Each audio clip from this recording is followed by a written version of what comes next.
What is it that really makes an organization successful? It's not just about a killer strategy or a great product. It's actually about building from the inside out, starting with a solid foundation of core values. So let's dive in and explore what that actually looks like. You've probably heard this famous quote from the management guru Peter Drucker: "Culture eats strategy for breakfast." And what he meant by that is so powerful. You can have the most brilliant, detailed business plan in the world, but if your company culture, the way people actually behave and what they believe, isn't aligned with it, that strategy is pretty much doomed. Culture is the engine that actually drives the car. So, culture is key. But here's the catch. It can be really, really hard to see, let alone understand. It's a lot like an iceberg, where the most important part is the part you can't even see. And this image just breaks it down perfectly. What we see every day, the stuff above the water, that's just the tip. It's people's behaviors, the company practices, it's the what. But the massive, powerful part of that iceberg is hidden below the surface. That's the why. It's the attitudes, the beliefs, and right at the very bottom, the core values that are driving everything you see on top. So if you want to change the culture, you can't just focus on the behaviors. You have to go deeper. Okay, so if values are the core, how do we actually put them into practice? Let's take a really common value: fairness. To really get what fairness means in an organization, we first need to get crystal clear on two words that people mix up all the time: equality and equity. So here's the simple way to think about it. Equality is giving everyone the exact same thing. Let's say we give everyone a size 9 shoe. That's equal, but is it fair? Not if you're a size 7 or a size 12. Equity, on the other hand, recognizes that we're all different.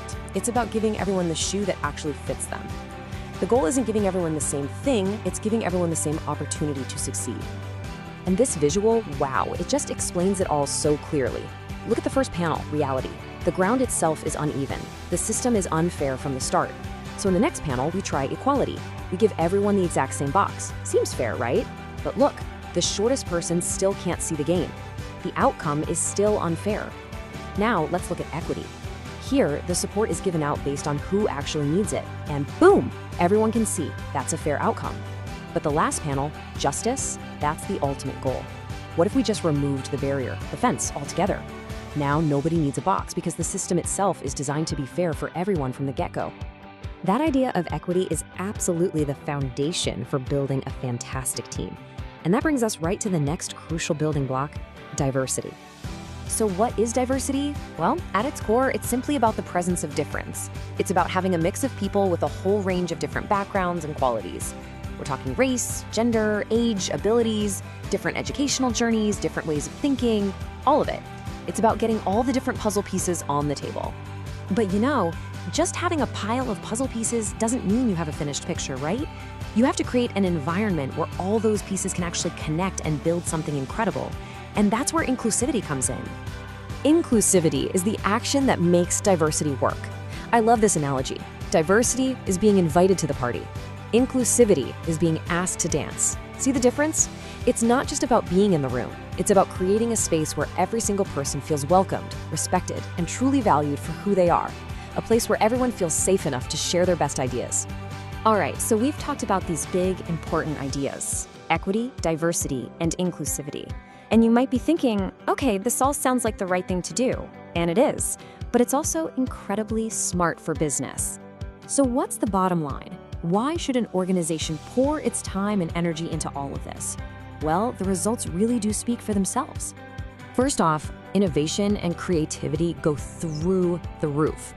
When you bring together all these different viewpoints in an environment where people feel they can speak up, you just get better ideas. It's a total powerhouse. Second, you become a magnet for talent. The best people want to work in places where they feel they belong, so you can attract and, more importantly, keep amazing employees. And third, you can reach more people.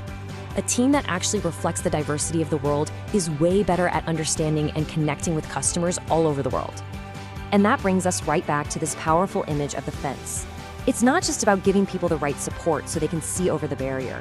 The real transformative question every leader, every team member should be asking is this: how can our organization work to remove the fence entirely?